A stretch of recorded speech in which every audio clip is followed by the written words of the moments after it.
इसमें हूँ धर्म, आप देख रहे हो अपना YouTube channel rank to MS. खबरों की शुरुआत में सबसे पहले आज हम चर्चा करते हैं बीएसएनएल न्यूज़ हेडलाइंस में वेतन पुनरीक्षण यानी बीएसएनएल के कर्मचारियों का वेज रिवीजन से संबंधित जानकारियों से। उसके बाद में हम सेकंड बीआरएस 4G सेवा और साथ में प्रबंधन के साथ में जो बीएसएनएल यूनियन है उसकी बैठक हुई है उसके बारे में, साथ में ट्रांसफ़र पॉलिसी के चेंजेस के बारे में भी हम डिस्कशन करेंगे। तो सबसे पहले वेज रिवीजन में आपको हम बता दें कि वेज रिवीजन में हो रहे देरी की पर बीएसएनएल कर्मचारी यूनियन बीएसएनएल ईयू के द्वारा नाराज़गी जताई गई है। 10 मार्च 2025 को वेतन पुनरीक्षण समिति की बैठक होनी थी, लेकिन इसे टाल दिया गया। कारण यह बताया गया कि समिति के अध्यक्ष को ट्रेनिंग में जाना पड़ा। इसके बाद अन्य सदस्यों के अवकाश पर जाने से बैठक फिर से स्थगित हो गई। बीएसएनएल ईयू ने प्रबंधन से अनुरोध किया है कि वह जल्द से जल्द बैठक आयोजित कर इस मुद्दे का समाधान निकालें। वहीं सेकंड बीआरएस का विरोध। बीएसएनएल प्रबंधन द्वारा प्रस्तावित दूसरी स्वैच्छिक सेवानिवृत्ति योजना BRS-2 का कर्मचारी यूनियन विरोध कर रही है। यूनियनों का कहना है कि बीएसएनएल की आर्थिक स्थिति कर्मचारियों की संख्या के कारण नहीं, बल्कि प्रबंधन की गलत नीतियों के कारण बिगड़ी है। यदि दूसरा BRS लागू होता है तो इससे सेवा की गुणवत्ता और अधिक प्रभावित होगी। वहीं बीएसएनएल 4G सेवाओं में देरी से नुकसान। बीएसएनएल की 4G सेवाएं समय पर शुरू न होने से कंपनी के राजस्व और प्रतिस्पर्धा पर नकारात्मक असर पड़ा है। अब तक लगभग 83,993 में से 74,521 4G साइट स्थापित हो चुकी है, लेकिन अभी भी पूर्ण रूप से सेवा शुरू नहीं हुई है। यूनियन का कहना है कि यदि बीएसएनएल 4G को वित्तीय रूप से मजबूत बनाना है तो 4G और 5G सेवाओं की शुरुआत जल्द से जल्द करनी होगी। वहीं प्रबंधन के साथ बैठक में आपको बता दें कि 26 मार्च 2025 को बीएसएनएल ईयू के प्रतिनिधियों ने बीएसएनएल के डायरेक्टर के साथ डॉक्टर कल्याण सागर निप्पानी से मुलाकात की। इस बैठक में वेतन पुनरीक्षण, ट्रांसफ़र पॉलिसी और अन्य कर्मचारियों से जुड़े मुद्दों पर चर्चा हुई। निदेशक ने यूनियन को जल्द समाधान निकालने का आश्वासन दिया है। वहीं ट्रांसफ़र पॉलिसी में बदलाव की मांग।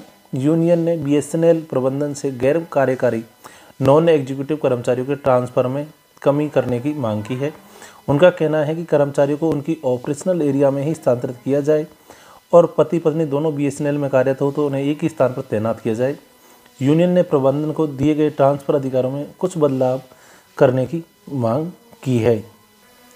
वहीं बीएसएनएल कर्मचारियों की खबरों में पेंशन नियमों में बदलाव का विरोध। 28 मार्च 2025 को all India BSNL pensioners association ने पेंशन नियमों में प्रस्तावित संशोधनों की निंदा की।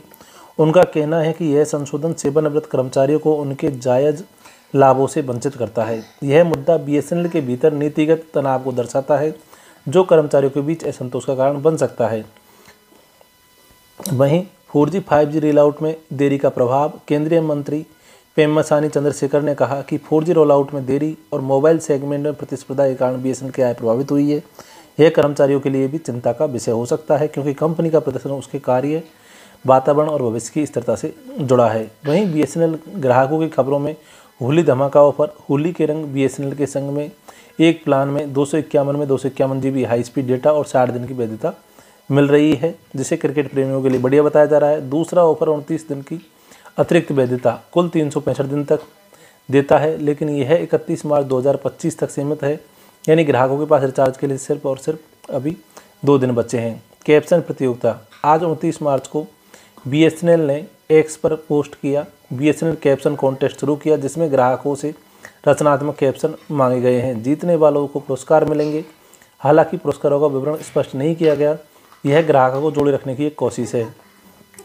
4G 5G update. केंद्रीय मंत्री सिंधिया के अनुसार मई-जून 2025 तक सभी 1 लाख 4G साइट चालू हो जाएंगी, जिसके बाद 5G पर काम शुरू होगा। यह ग्राहकों के लिए बेहतर नेटवर्क कनेक्टिविटी का वादा है।